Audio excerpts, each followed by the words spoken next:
अब तक की 10 बड़ी खबरें देखें 7news.in पर।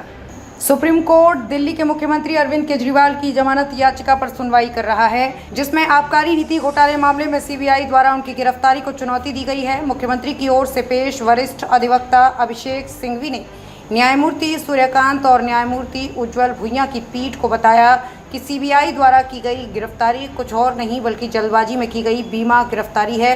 सिंघवी ने कहा केजरीवाल का नाम सीबीआई की एफआईआर में नहीं था और इसके अलावा उनके भागने का जोखिम नहीं है, और उल्लेख किया कि मनीष सिसोदिया, विजय नायर सहित सभी अन्य सह आरोपी रिहा हो चुके हैं।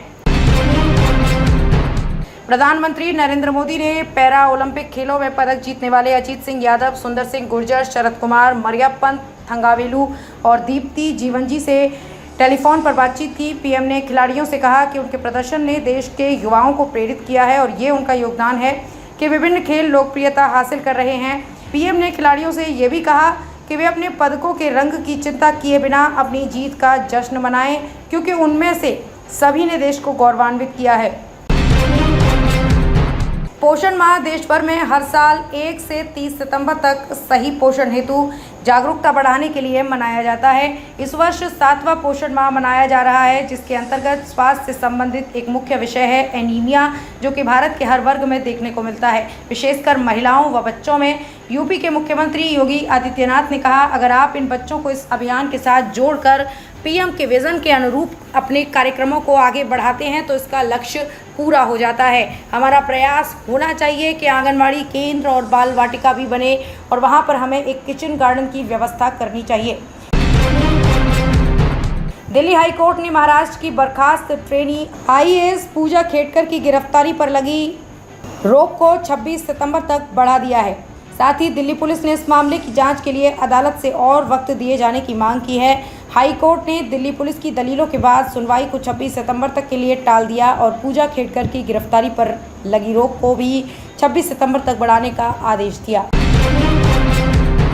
भारतीय न्याय संहिता के 1 जुलाई से लागू होने के बाद देश में पहली बार इस नए कानून के तहत किसी को सजा सुनाई गई है। बिहार पहला राज्य बन गया है जिसने गुनहगारों को सजा दिलाई है। भारतीय न्याय संहिता भारत का आधिकारिक आपराधिक संहिता है। ब्रिटिश भारत के समय से चली आ रही भारतीय दंड संहिता को हटाकर बीएनएस को दिसंबर 2023 में पेश किया गया था। ये 1 जुलाई 2024 से लागू हो चुकी है।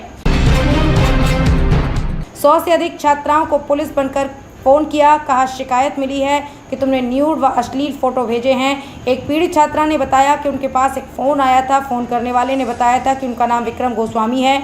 उसके मोबाइल में एक लिंक व ओटीपी आएगी। लिंक खोलने के बाद उसको फिर से फ़ोन आया और कहने लगा कि उसके खिलाफ गोरखपुर थाने में एफआईआर दर्ज हुई है। उसने किसी को न्यूड व अश्लील फ़ोटो भेजे हैं। वो पुलिस टीम के साथ उसके घर माता पिता से मिलने आ रहे हैं। जम्मू कश्मीर चुनाव कांग्रेस के साथ हमारा गठबंधन मजबूरी नहीं, समय की मांग, बोले फारूक अब्दुल्ला। जम्मू कश्मीर में 10 साल बाद विधानसभा चुनाव होने वाले हैं। चुनावी तैयारियों के बीच नेशनल कॉन्फ्रेंस के अध्यक्ष फारूक अब्दुल्ला ने इंडिया टुडे को दिए एक एक्सक्लूसिव इंटरव्यू में केंद्र सरकार पर हमला बोला। फारूक अब्दुल्ला ने कांग्रेस के साथ गठबंधन को समय की मांग बताया। चुनाव जीते तो एलन मस्क का अमेरिकी सरकार में क्या होगा रोल, डोनाल्ड ट्रंप ने बताया। अमेरिकी चुनाव में एलन मस्क डोनाल्ड ट्रंप का खुलकर समर्थन कर रहे हैं। इस बीच रिपब्लिकन उम्मीदवार और पूर्व राष्ट्रपति डोनाल्ड ट्रंप ने एलन मस्क के लिए एक बड़ा ऐलान किया है। ट्रंप ने कहा है कि अगर वो अमेरिकी राष्ट्रपति चुनाव जीत जाते हैं तो मस्क की अध्यक्षता में एक सरकारी दक्षता आयोग बनाएंगे। वारे सरकार, खेत में पुल के बाद अब अस्पताल 15 साल पहले बना, विभाग को पता ही नहीं।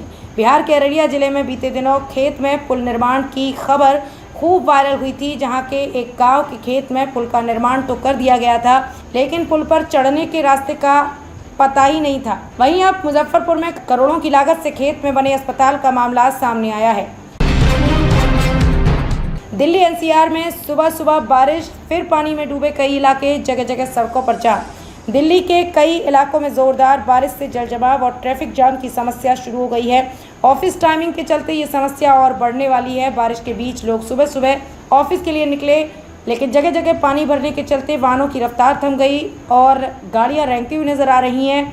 ऐसी स्थिति में दिल्ली के उन इलाकों से बचकर चलने की सलाह दी जाती है जहां बारिश से जलजमाव होना तय है।